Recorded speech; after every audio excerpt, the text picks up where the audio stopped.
In today's video, I'm going to share with you the 6 most recession-proof niches that you should consider selling into to ensure that your agency not only survives, but thrives in the recession that we are headed into. So now let's talk about the benefits of choosing a single niche.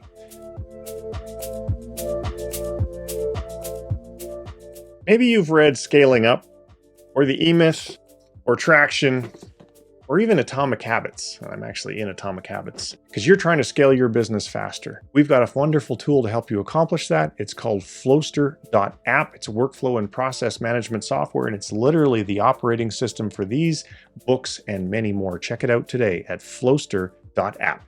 Before we get into these niches, I do want to spend a small amount of time talking about why focusing on one niche is such a good idea, especially if your agency is new. In every webinar that I do, I always ask the same thing. What's the number one problem in your agency today? And the answer is always the same: not making enough money. I mean, literally every single time. By far, the biggest mistake that I see new agency owners making is that they're scared to double down on a single niche because they tell me that, if I position my website for a single niche, that'll mean that people outside that niche, they're not going to want to do business with me. Well, let me share a few reasons why I think this is flawed thinking. First of all, if your agency is new, guess what? Your website probably isn't getting very many visitors anyway, so your risk of missing out is probably pretty low. Plus, in my experience at least, most new agency websites, they aren't very well optimized for conversions.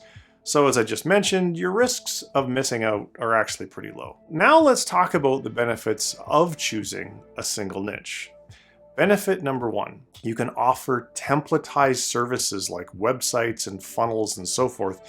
And because these services are templatized, meaning they don't require a lot of custom work, your profit margins are going to be astronomically higher than any custom services that you could deliver. Benefit number 2, if you specialize in one niche, you're going to be able to command much higher prices. For example, who makes more? A heart surgeon or the family doctor?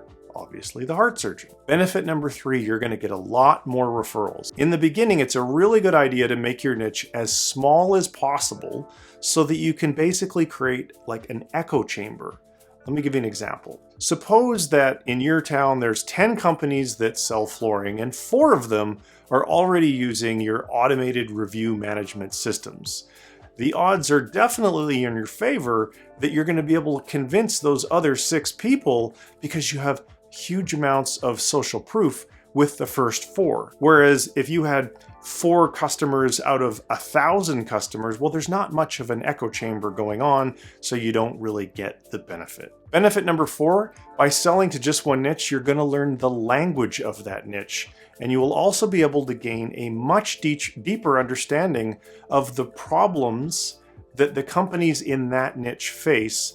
And when you're this knowledgeable, you're going to come across as an expert, which is going to make it much easier for you to win new clients because they're going to see you as that expert. By the way, if you do sell into a single niche already, which one is it? Please let me know in the comments down below. All right, so now hopefully I've convinced you that niching down is a good idea. So let's talk about the 6 recession-proof niches that I promised to share with you.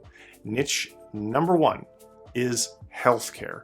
Regardless of the economic situation, people are going to continue to age and they're going to continue to get sick and they're going to continue to need quality healthcare to lead a comfortable and productive life.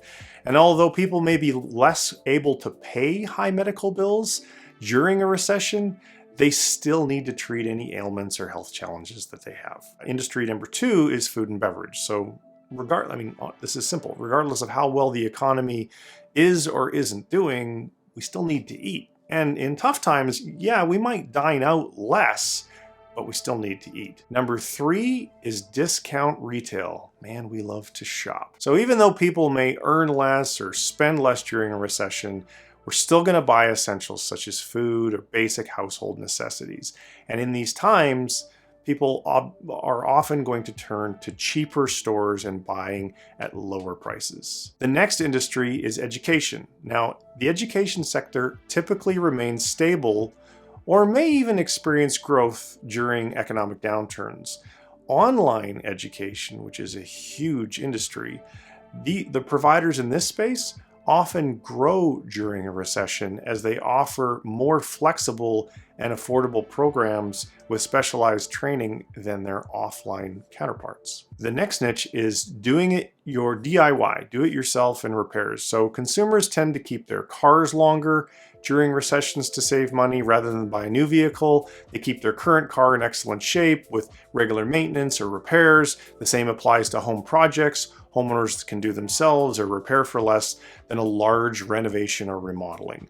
Businesses that sell to auto parts or home and garden supplies or power tools tend to do well during recession. Financial services. So whether to save money, prepare taxes, manage risk, or audit accounts, financial services professionals always have a stream of clients that in need of their services. So whether that you're talking about financial advisors or accountants, they're going to survive recessions just fine. All right, if you've enjoyed this video on how to grow your business, I think you'll enjoy this one as well. Thanks very much for watching. I look forward to seeing you in the next video soon. Take care. Bye-bye.